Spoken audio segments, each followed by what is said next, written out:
Halo, bertemu lagi dengan saya di mata praktikum sistem basis data, sekarang pertemuan ketiga. Kali ini kita akan ngebahas tentang data transaction control atau DTC dan union nantinya. Data transaction control itu merupakan perintah yang berfungsi untuk menjaga kekonsistenan data. Nah, data transaction itu apa? Segala sesuatu yang kalian lakukan oleh data di dalam database. Misalnya kalian melakukan perubahan, delete, atau kalian update data, itu bisa disebut dengan data transaction. Nah, untuk menjaga konsistensi data, kalian bisa pakai 3 perintah ini. Yang pertama itu ada save point, rollback, dan commit. Save point sendiri berfungsi untuk menandai perubahan data. Nah, bentuk umumnya save point, terus nama save point-nya ini bebas, kalian mau nandain ini sebagai perubahan satu atau save satu seperti contohnya ini, atau kalian mau, mempertegas kayak save point, update data gitu, itu juga bisa. Terus rollback itu berfungsi untuk membatalkan perubahan database yang terjadi setelah save point. Jadi ketika kalian nyimpen, ini kan ibaratnya kayak kalian nyimpen, kalian nandain loh, ini loh, data terakhir yang mau saya simpan gitu. Nah, rollback itu balik ke save point. Nah, bentuk umumnya gimana? Di sini ada rollback to save point, terus nama save point-nya. Nah, contohnya rollback to save point namanya save satu. Ada juga commit, itu menandai akhir dari suatu transaksi dan membuat semua perubahan data menjadi permanen. Nah, saya punya contohnya. Di sini misalnya saya punya satu tabel mata kuliah itu dengan 2 atribut atau 2 field, ada kode dan nama. Ada sistem basis data, ada penulisan ilmiah, bahasa Inggris 2, dan grafik komputer. Nah, di sini ketika saya membuat tabel ini, saya melakukan save point. Di sini save point, save A. Saya menamakan save point ini sebagai save A. Nah, setelah saya melakukan save point, saya melakukan data transaction lagi, yaitu delete. Saya ingin mendelete data yang ada di tabel mata kuliah, di mana yang di-delete itu kodenya sama dengan 4. Nah, di sini saya menghapus. Lalu ketika saya select, all, select bintang from mata kuliah, itu yang tampil akan ini. Karena sebelumnya udah saya hapus ya. Gitu. Terus, jadi sisanya sistem basis data 2, penulisan ilmiah, dan bahasa Inggris. Nah, di sini saya melakukan save point B. Lalu setelah ini saya melakukan transaksi lagi, data transaction lagi, yaitu delete lagi, di mana yang saya delete itu kode dengan kode 3. Lalu akan tampil seperti ini. Nah, ketika saya udah mendelete semua nih, saya udah melakukan 2 data transaction, keduanya itu delete.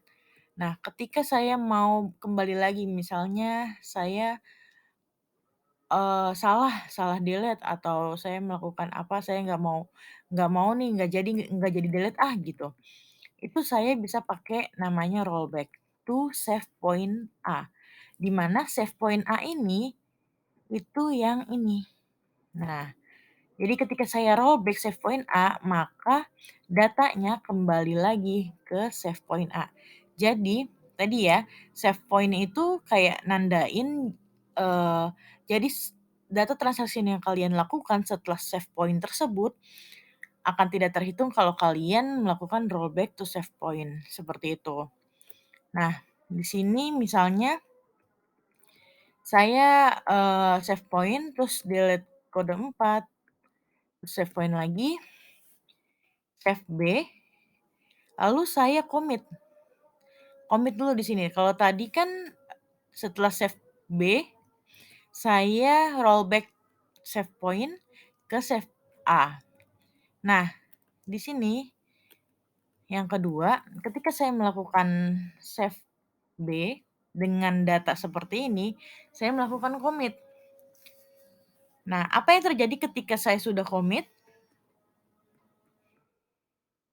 Ketika saya sudah commit dan saya ingin rollback ke save point A, itu nggak bisa, bakal error karena save point udah nggak ada lagi. Karena apa? Karena saya sudah melakukan perintah commit, seperti itu.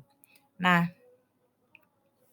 lalu selanjutnya itu ada union, yaitu perintah yang digunakan untuk menggabungkan 2 tabel atau lebih dalam row yang berbeda. Union dibagi menjadi 2 jenis, ada union, data yang sama akan ditampilkan 1 kali saja, union all, data yang sama akan tetap ditampilkan. Syarat pengguna union adalah jumlah field yang ingin ditampilkan harus sama, dan yang kedua, tipe data field yang ingin ditampilkan juga harus sama. Union menggabungkan 2 tabel atau lebih ya tadi, di mana data yang sama akan ditampilkan 1 kolom aja. Jadi bentuk umumnya seperti ini. Nah, contohnya kayak gini, misalnya ada tabel A dan tabel B, dengan satu field isinya ada 1001, 1002, 1003, 1004, 1005, dan juga tabel B seperti ini. Nah, ketika kalian melakukan query select bintang from tabel A union select bintang from tabel B, output-nya akan seperti ini. Gitu. Jadi kalau kalian pakai union aja,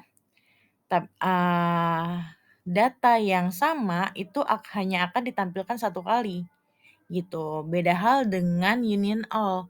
Jadi kalau misalnya pun kalian menemukan data yang sama, itu akan tetap ditampilkan. Jadi seperti ini. Kalian bisa lihat bedanya. Ketika tabel A dan tabel B di union all, itu akan tampil nih kayak 1002, dia tampil lagi seperti itu.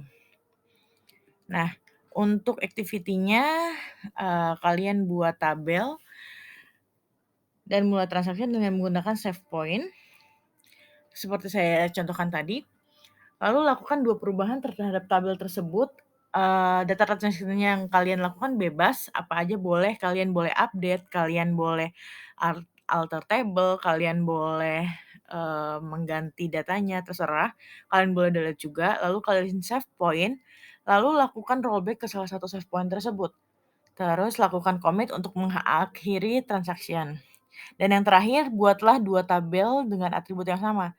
Isi tabel tersebut dan lakukan union terhadap kedua tabelnya. Jangan lupa screenshot semua poin di atas, kumpulinnya dalam bentuk PDF. Untuk hari ini